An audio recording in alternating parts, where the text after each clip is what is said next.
move House File 152 to be moved to the General Register. Representative Jordan, you're going to explain your bill. Thank you, Mr. Chair. And good morning, members of the committee. I'm pleased to present House File 152 to designate the Bill and Bonnie Daniels Fire Hall and Museum as the State Fire Museum. The Fire Hall and Museum is a truly remarkable gem in my community that celebrates and honors firefighters' rich history statewide. There are artifacts from various stages of history and vintage fire trucks that you can ride in from the Metro, the Mankato area, and Fergus Falls. You can see pictures of brave individuals who have saved the lives of Minnesotans for generations and learn about the work of being a first responder today and what has changed and what remains the same from 100 years ago. Not only does this museum serve as an important site to talk about Minnesota's history, the Fire Hall and Museum is also vital for teaching about fire safety and education. Many programs talk about how to best prevent home fires and accidents. They mainly help educate many students, but I know that I have also picked up a safety tip or two myself. I hope members will support this bill, not just because of its meaning for Minnesota's history, but also because the Firefighters Hall and Museum has a truly special place in my Northeast Minneapolis community. I've attended neighborhood meetings to hear about what's going on in the community, attended graduation parties and weddings, and art events during our annual Art World Festival in May, where, yes, I've had the opportunity to ride in one of the antique fire trucks. Our firefighters have given Minnesotans so much in the past year. In my community and yours, firefighters have braved not only just literal fires, but a deadly virus as they keep us safe when we're sick, hurt, and need help. In the past year, I've personally witnessed our Minneapolis firefighters put out a fire that consumed almost an entire block in freezing sleet, prevent overdoses, respond to civil unrest in the aftermath of the killing of George Floyd, and secure a downed wire in the alley right behind my home. Honoring this work and telling their story is a meaningful action this committee can take this morning. And with that, Mr. Chair, I'd like to ask Tom Brace to speak more about the museum's vision. And I also have Niall Zickland here with me to answer any technical questions related to the bill. So thank you. Thank you, Representative Jordan. Mr. Brace, if you want to identify yourself for the record and then proceed with your testimony. Thank you. Thank you very much, Mr. Chair. My name is Tom Brace. By way of a brief background, I was the Washington State Fire Marshal for 10 years, the Minnesota State Fire Marshal for 16, managed the State Fire Chiefs Association, and I happen to be the chair of the Bill and Bonnie Daniels Firefighters Hall and Museum. What we're asking for today simply is a designation as the State Fire Museum. We're not asking for any money. Money is always a challenge with a museum, as many of you know. But what we're saying is if you make sure that we are designated as the State Fire Museum, then we think that like legacy grant monies and other fundraising efforts will be improved by the credibility of being the State Fire Museum. It was started by a trust. It was Bill and Bonnie Daniels had no children. They enjoyed the stock market and they endowed the museum, and they wanted the museum to do two things.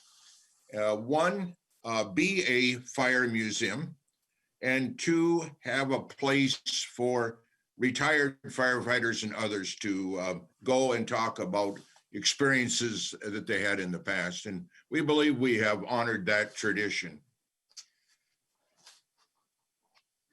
Once again, your designation, we think, makes us more competitive in the public and private communities as we search for money to keep the museum open. As you know, most museums never make it entirely on gate receipts, 30 or 40%. So we are continually looking for funding resources. We really appreciate the fact that your committee, sir, and members took the time to consider our needs. I would stand ready for any comments or questions that anybody might have. I would close with this. The city of Falcon Heights, a community that I happen to live in, just decided not to continue its fire department. 1949 was when it started. Now that department has ceased to exist. We would offer an example, the city of Falcon Heights, the opportunity to place some of their fire memorabilia, other key records and information in a safe, approved, state-of-the-art storage ability. So we think there's a genuine need across the state of Minnesota to have a place that can be properly stored, accessed virtually for people to see these treasures. There's a wonderful history of the fire service in Minnesota, and we need to capture and maintain it. Thank you again. And I see on my list that Mr. Zickman is here to answer questions. Representative Nash, you got the first question. Thank you, Mr. Chair and members. The question that I had of Representative Jordan at the very beginning of this was, does the official designation as the State Fire Museum eventually put the state, I guess for lack of a better term, on the hook for funding any deficiencies that might come up? And was wondering if nonpartisan staff might be able to answer that question. I've been given an answer, but I wanted to make 100% sure that that's indeed the case, because I am supportive of the idea of having a fire museum. Have spoken to several fire chiefs. I know that Senator Howe is also the Senate author, so that while he is a senator, which concerns me, he is a former firefighter, and that gives me some confidence. But just wanted to ask if we could get an answer from nonpartisan staff on whether or not being designated as the fire museum puts the state in line to be responsible for some of the funding. Mr. Gehring. You're muted, sir. Sorry about that. Mr. Chair, Representative Nash, I don't believe that it does. And Ms. Roberts is on as well and can confirm that. Ms. Roberts. Mr. Chair, I would agree. Mr. Zickman, I see you unmuted yourself. Did you want to take a stab at that question also? No, sir. You want to introduce yourself? Nonpartisan staff, right? It's not the intent to get money, it's the intent to help us raise money, and preserve history. Thank you, sir. Representative Nash. Yeah, thank you, Mr. Chair. Again, this is something I support. I support our fire service, and with the knowledge that it's not something that would be necessarily making the state beholden to fund it, I am supportive of it, and will be adding myself to this bill as well. I had initially been asked to be on the bill by Representative Jordan. Just wanted to make sure that this one question was indeed answered. So thank you so much. And members, that's one of the us meeting remotely. That's one of the things that we don't have the opportunity to do, is to walk our bills around in the state office building and get signatures on them. So that, unlike in the past when there's been multiple signatures on bills as they've been introduced, there may only be one name on there because we don't see each other like we used to do. But there are ways to do that. Representative Jordan. Thank you, Mr. Chair. I did just want to point out, and thank you, Representative Nash, for your help with this bill and your support. It was actually good to talk to you. It is more, as Chair Nelson pointed out, it's much more difficult to do. I did want to point out that this does, even with the remote setting, have bipartisan authors in both the House and the Senate, and it has authors from across the state of Minnesota in different political parties. So this is a bill that really is a statewide bill. It's a bill that is supported by Democrats and Republicans, and I think it's really great that we can come together to honor our firefighters and their history in this way. Representative Mason, you had a question. Thank you, Mr. Chair, and this would be for Mr. Brace. He made a comment about enabling them to be more competitive. Are there any other fire engine museums in the state that anybody knows of? Mr. Brace. Representative, we would be the only statewide fire museum. There are several museums in communities that deal with a single event, like the Hinckley Fire. Around the Hinckley Fire, you would have a display. But given the size and the scope of our museum, over 12,000 square feet, there is not a similar fire museum in the state. Other events, yes, but not statewide, not through the distinguished history of firefighting. Okay, thank you very much. Thank you, man. Mr. Zickman, did you have something more to add? They put you on my list. Mr. Chair, if I may, I'll just share addressing some of the concerns.